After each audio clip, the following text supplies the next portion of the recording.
Opposition एतराज कर रही है। उन्होंने कहा कि पूरे रूल्स नहीं फॉलो किए, इतनी जल्दबाजी क्या थी, और ये अचानक हुआ क्योंकि पहले इसकी कोई खबर नहीं थी। 3 साल से 5 साल आर्मी चीफ की मुद्दत मुलाजमत और बाकी सर्विसेज चीफ की कर दी गई। क्या जरूरत पेश आई अचानक?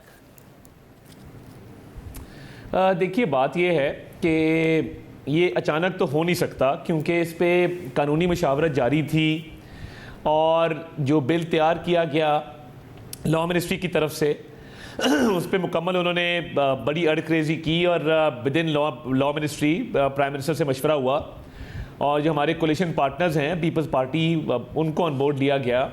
उसके बाद ये ज़रूरी समझा गया कि ये तरमीम लाई जाए। पहली बात तो ये है कि मैं समझता हूँ कि इस पर जो तनकीद की जा रही है वो बेजा तनकीद है, वो विदाउट एनी जस्टिफाइबल कॉज है। ये आर्मी चीफ की मुद्दत 4 साल हुआ करती थी, इसको ज़ियाउल हक साहब के दौर में 3 साल किया गया।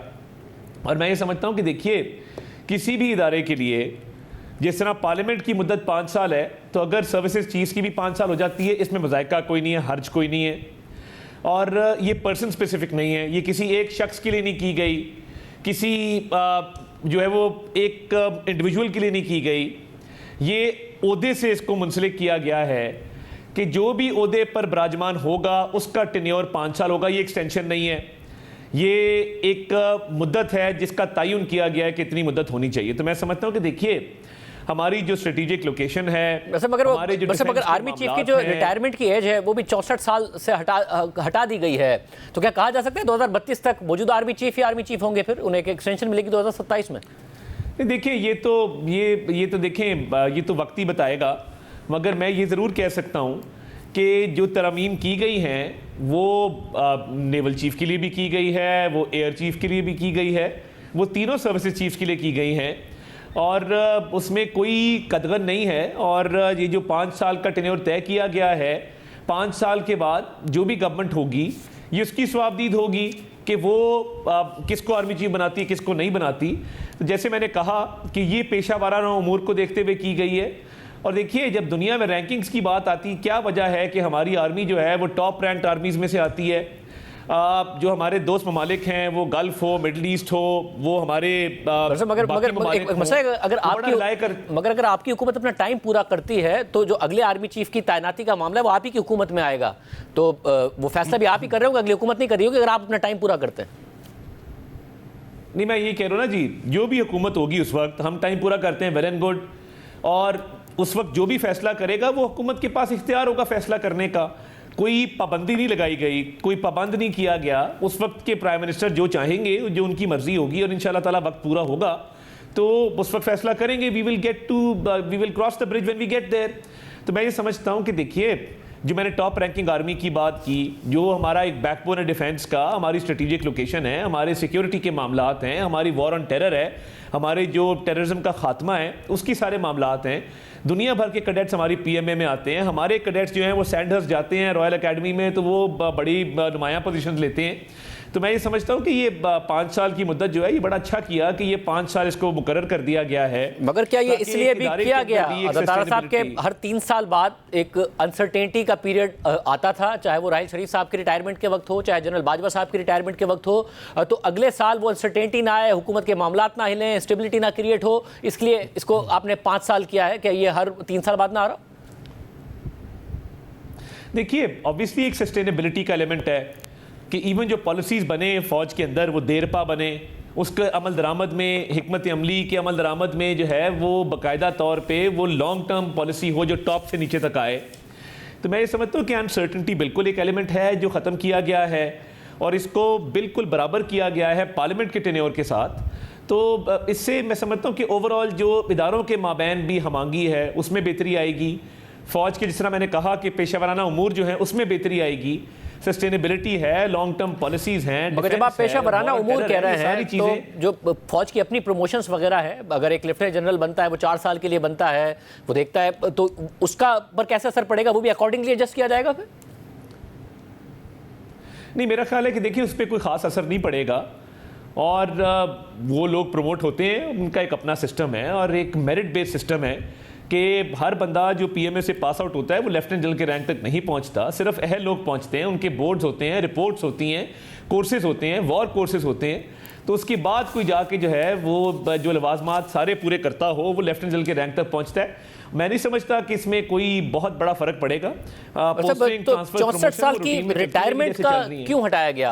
आप कह रहे हैं पर्सन स्पेसिफिक भी नहीं है, कोई ऐसा मामला नहीं है। 64 साल की जो रिटायरमेंट का था वो क्यों हटाया गया, जो 2019 में ही हुआ था? हालांकि देखिए हम ये समझते हैं कि हुकूमत की स्वाबदीद है वो कब किसको आर्मी चीफ लगाए। और देखिए जिस तरह अदलिया में रिफॉर्म्स लेके आए हैं, पहले फौज के हवाले से 5 नाम आते हैं, उसमें से उनकी मर्जी है किसको लगाएं, कितनी देर के लिए लगाएं। तो मेरा ख्याल है कि हुकूमत के इस इख्तियार को स्ट्रेंथन किया गया है कि हुकूमत के पास जो है वो हर तरह की चॉइस अवेलेबल हो और हुकूमत वक्त इसका खुल के फैसला कर सके। साहब तहरीक इंसाफ ज़ाहिर प्रोटेस्ट कर रही है, वो तरीक़ेकार पर भी एतराज़ कर रही है, शोर भी उन्होंने मचाया। अभी सवाल का जवाब नहीं दिया उन्होंने आज कि उसको सुप्रीम कोर्ट में चैलेंज करेंगे या नहीं करेंगे। क्यों एतमाद में नहीं लिया, क्यों डिबेट नहीं की? वो कह रहे हैं डिबेट तो करने देते, बात तो करने देते इस पर। देखिए बात करने का मौका देना चाहते थे, मैं हाउस में था, हाउस में आज काफ़ी लड़ाई भी हुई। हमने बैरिस्टर गौहर को पूरा मौका दिया कि तकरीर करें, मगर उन्होंने गवारा ही नहीं किया। हम चाहते थे कि इस पे डिबेट हो, इस पे डिस्कशन हो। इन्होंने इतना शोर मचाया कि फिर हमने भी कहा कि अगर आप लॉ मिनिस्टर की बात नहीं सुनेंगे फिर हम भी आपको तकरीर नहीं करने देंगे।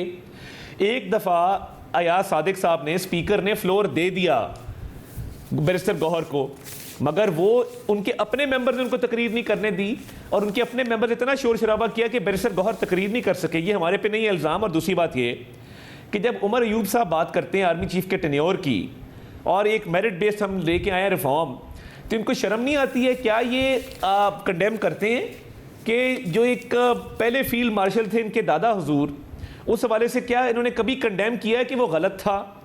और 10, 11, 12 साल का जो भी टेन्योर था उस हवाले से कभी इन्होंने बात की है कि जी मैं उस पर माफ़ी मांगता हूँ कौम से, मैं माजरत चाहता हूँ, अब मेरी पॉलिसी ये है कि ये पर्सन स्पेसिफिक हो ना हो, ये टेन्योर 5 साल का नहीं होना चाहिए। आपको लॉजिक से बात करें। अपने दादा के एमाल के तो वो जवाब देने कि उसमें माफ़ी मांगे, हाँ, मगर कंडेम उन्होंने कभी नहीं किया। उनसे 1-2 दफ़ा साहब ने सवाल जरूर किया कि उसको वो कंडेम कभी नहीं करते, या ये जाहिर सवाल पैदा होता है कि वो कभी नहीं।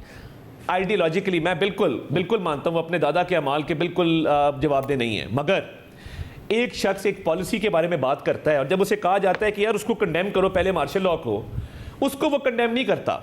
मगर क्योंकि अब उसके लिए पॉलिटिकली कन्वीनियंट है कि वो अब तनकीद करे, जो हाउस लेजिस्लेशन कर रहा है उस लेजिस्लेशन पे एतराज़ है, जो अवाम के मुंतखब नुमाइंदे कर रहे हैं उस मार्शल लॉ पे एतराज़ नहीं है जो दादा हुजूर ने लगाया था। तो बात यह कि या तो उसको भी कंडेम करें। ये जो डबल स्टैंडर्ड्स हैं और एक दोहरा मेयार है, ये चल नहीं सकता। ये आज जो किया हम तो चाहते थे। ये प्लेटफॉर्म हाजिर है अगर उमर अयूब साहब अपना मौक़िफ़ देना चाहे, मगर एक और कानून साजी 17 से 34, पहले 21 की बात हुई, फिर 24 की बात, 34 डबल कर दिया आपने। अब इतना ज़्यादा एतराज़ हो रहा है कि हुकूमत, और खुद JUI की तरफ से एतराज़ हो रहा है कि हुकूमत अपने मनपसंद जज से भरना चाहती है सुप्रीम कोर्ट को, इसलिए ये कर रही है। डबल तादाद करने की क्या ज़रूरत थी? देखिए ये अपर लिमिट है, पहली बात तो ये है। ये कोई हतमी बात नहीं है कि जी ये 33+1 ही होना है। ये एक अपर लिमिट है कि अप टू 33+1 हो सकता है। अभी जो केसेस हैं, जो सुप्रीम कोर्ट की रजिस्ट्रियां हैं, लाहौर, कराची, पेशावर, कोयटा, गैराबाद हैं, और किसी का खुशदार में केस होता है, पंजगूर में केस होता है, राजनपुर में केस होता है, वो ऑल द वे ट्रैवल करके आते हैं इस्लामाबाद कई दफ़ा अपने केसेस को आर्ग्यू करने के लिए, अपने केसेस में इंसाफ लेने के लिए। तो अगर ये तादाद बढ़ाई गई है, ये उस पेंडेंसी को देख के बढ़ाई गई है कि जब पेंडेंसी 60,000 से ऊपर हो तो फिर कोई ना कोई तादाद तो बढ़नी चाहिए ना। या ये तय है कि जी ये 17 लोग ही इसका फैसला करेंगे और ये 17 लोग ही होने चाहिए, चाहे केसेस की तादाद जितनी मर्जी बढ़ जाए। दुनिया के तमाम इदारों में छुट्टी नहीं होती, इधर मौसम गर्मा की छुट्टी है, मौसम सरमा की छुट्टी है। तो फिर देखिए बिल्कुल केसेस की पेंडेंसी की से मुताबिकत रखते हुए ये तादाद बढ़ाई जाएगी। कानून में एक अपर लिमिट दी गई है। मगर मसला ये है कि 61,000 केसेस की पेंडेंसी है सुप्रीम कोर्ट में, 22 लाख केसेस की पेंडेंसी है लोअर कोर्ट्स में, वहां तो कोई कुछ नहीं कर रहे आप। और हाई कोर्ट्स में इस वक्त असामियां मौजूद खाली हैं, हालांकि जजेस तैनात हो सकते हैं, वो कानून साजी की जरूरत नहीं है। तकरीबन 47 असामियां हाई कोर्ट्स में खाली हैं, मगर सुप्रीम कोर्ट की क्यों इतनी फिक्र है हुकूमत को? देखिए बात यह है कि सबसे कम तादाद जो है जजेस की या इस्लामाबाद हाई कोर्ट में, सुप्रीम कोर्ट में है। If I am not mistaken Lahore high court की तादाद भी जो है वो 40-45 से ऊपर है। उधर भी जजेस का जो है उधर बेंचेस भी फाल हैं, भावलपुर बेंच हो, मुल्तान बेंच हो, रावलपिंडी बेंच हो, तो वहाँ पे तो एक सिस्टम चल रहा है।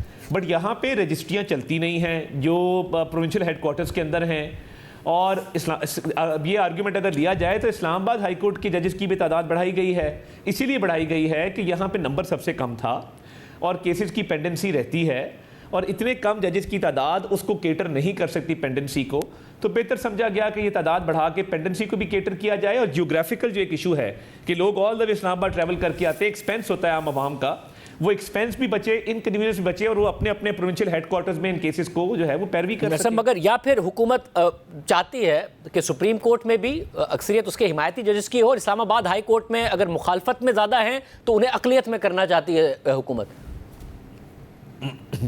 देखिए, इसका एक 26वीं आईनी तरमीम में प्रोसीजर दिया गया है, और कतन मनमानी का इसमें ना कोई नीयत है, ना ये इस इरादे से किया गया था कि अपनी मनमानी की जाएगी। उसमें चीफ जस्टिस मौजूद हैं जेसीपी में, उसमें सीनियर मोस्ट जजेस मौजूद हैं, और मुझे ये बताइए कि ये तो बार्स का मुतालबा था, ये मेरा मुतालबा तो नहीं था। पाकिस्तान बार का, सुप्रीम कोर्ट बार का, मुल्क की जो बड़ी बार्स हैं, फाल बार्स हैं, उनका मुतालबा था कि सुप्रीम कोर्ट के जजेस की तादाद बढ़ाई जाए। हमने तो बार्स की भी उन मुतालबात के ऊपर, उन रेजोल्यूशंस के ऊपर अमल दरामद किया है जो लॉन्ग स्टैंडिंग थे, और काफ़ी देर से बार्स ये मुतालबा कर रही थी। तो जब वकला बॉडीज़ जो सबसे बड़े स्टेक होल्डर हैं सारे मामले में, जब उनकी डिमांड पूरी की गई है और अच्छे तरीके से की गई है, तो मैं ये समझता हूँ कि ये सिर्फ और सिर्फ मेरिट पे होगा और कोई मनमानी इसमें नहीं की जाए।